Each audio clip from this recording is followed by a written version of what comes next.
अस्सलामुअलैकुम, welcome to my YouTube channel Sonia Khan kitchen. मैं हूँ सोनिया ख़ान। उम्मीद करती हूँ आप सब भी खैरियत से होंगे। आज हम अपने चैनल पर बना रहे हैं निहागी मसाला। निहागी मसाला बनाने के लिए हमें चाहिए है, ये हमने साबुत धनिया लिया है 1 टीस्पून, ज़ीरा 1 टीस्पून, तेज़पात हमने लिए हैं 3 अदद, सौंफ ये हमने 1½ टीस्पून ली है, दालचीनी है ये हमने ऐसे छोटे से पीसेस इसके 4 से 5 अदद ले लिए हैं, जावित्री ये हमने थोड़ी सी ली है, तकरीबन ये ½ टीस्पून है, जायफल ये हमने पूरा 1 जायफल आता है तो उसका हमने 3 हिस्से कर लिए, तो 1 हिस्सा हमने इसमें शामिल कर दिया है।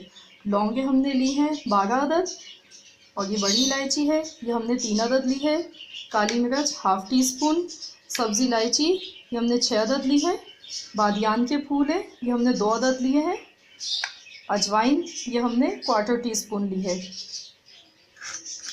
ये साबुत तलहार मिर्चें हैं ये हमने ली हैं 5 अदद, और ये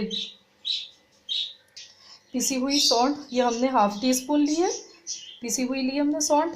नमक 1 टीस्पून लिया है, पिसी हुई लाल मिर्च 1 टीस्पून लिया है, हल्दी ½ टीस्पून, और ये वो है क्या कहते हैं इसको, टाटरी है ये हमने ली है 1/4 टीस्पून।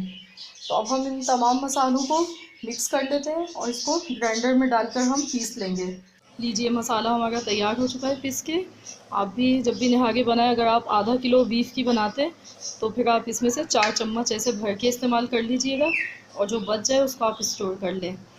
आप ज़रूर इसको ट्राई कीजिएगा। रेसिपी अगर मेरी पसंद आए तो वीडियो को ज़्यादा से ज़्यादा लाइक कीजिए, कमेंट कीजिए, शेयर कीजिए। इंशाल्लाह आपको मेरा बनाया हुआ ये होममेड निहागी मसाला ज़रूर पसंद आएगा, तो इसको आपको ट्राई करना है। मिलते हैं इंशाल्लाह नेक्स्ट रेसिपी के साथ। अल्लाह हाफ़िज़।